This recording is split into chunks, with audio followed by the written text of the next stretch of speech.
Hello everyone मोर नाम विक्रम सरकार तो तुम्हारे चाई आसा सरकार क्लासेस आठानी यूट्यूब चैनल तो तुम्हारे तो इतिमध्ये थाम्बनेल टू चाइसा जे आमार ADRE ग्रेड 3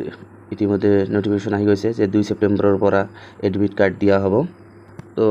मेन जी नोटिफिकेशन हेतु आमार आइसे आसाम ट्रिब्यूनत जे ইয়াত লিখা আছে যে SLRC যেটো নাম্বার এডভাৰ্টাইজমেন্টৰ হেতু দিয়া আছে আৰু এই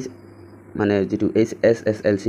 लेवल जो আছে एग्जाम क्लास 12 हेटुर नोटिफिकेशन आइसे जे हेटुर एग्जाम हबो 15 सेप्टेम्बर माने सानडेर दिना और टाइमो मेंशन कर दिसे जे टाइम टू होइसे 10:30 AM टू 1:30 PM जे 150 टा क्वेश्चन आइबो तमालके जाना तो ইয়াত टाइम ठीक আছে 3 घंटा दिसे तो एटु की होइसे HSLC और इक्विवेलेंट एग्जामिनेशन पास और की होइसे HSSLC साइन एग्जामिनेशन पास तो एटुर पोस्टर कारणे जेटु माने की होइसे एडमिट कार्ड बा हे एग्जाम टू हबो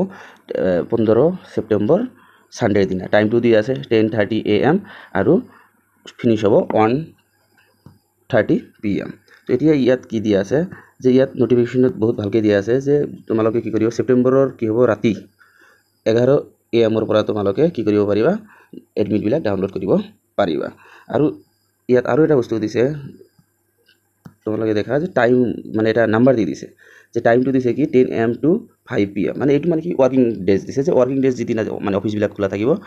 সেবাৰ তো সেই সময়ত কি কৰিব লাগিব যে SLRC তোমালোকে কল কৰিব পাৰিবা যদি তোমালোকৰ কোনো প্ৰবলেম থাকে তোমালোকে কল কৰি কি কৰিব পাৰিবা তোমালোকে সকলো বস্তু পুংখানুপুংখভাৱে অফিসৰ পৰা জানিব পাৰিবা তো এতিয়া কথা হৈছে যে ক্লাস 12 ৰ যেটো কি হ'ব আমাৰ মানে এই ADRE 3 যেটো एग्जाम হ'ব এটোৰ কাৰণে সময় নাই তো তোমালোকে এতিয়া কি কৰিবা কেৱল ৰিভিজন তো সেই কাৰণে কি কৰিছো আমি ইতিমধ্যে মানে 25 ইয়াৰ্ছৰ ইংলিশ কোৱেশ্চন মানে আমি এটা PDF বনাইছো তোমালোকে হেতু PDF পাই যাবা তো অসমত যিমান एग्जाम হৈছে 25 ইয়াৰ্ছত হেতু एग्जामৰ কি হৈছে আমাৰ মানে PDF ক্ৰিয়েট কৰা হৈছে আৰু তোমালোকে এই চ্যানেলটো ফলো কৰিবা এই কাৰণে যে আমি এই কেদিন কেৱল ডিভিজনৰ কাৰণে মেটেৰিয়েলছ দিম যে ইংলিশৰ 40 টা মানে টপিক ইতিমধ্যে আমি PDF ক্ৰিয়েট কৰিছো আৰু এই সকলোবিলাক বস্তু আমি আকৌ কি কৰিম তলত মানে টেলিগ্ৰামৰ লিংক দি দিম তো টেলিগ্ৰামত জয়েন কৰিবা টেলিগ্ৰামত জয়েন কৰাৰ লগে লগে তোমালোকে তাত সকলো বস্তু তোমালোকে পাই যাবা আৰু ভিডিওটো যদি ভাল লাগে তেনেহলে তোমালোকে বন্ধু বান্ধৱীৰ মাজত শ্বেয়াৰ কৰিবা আৰু তোমালোকে এই চেনেলটো ফলো কৰিবা।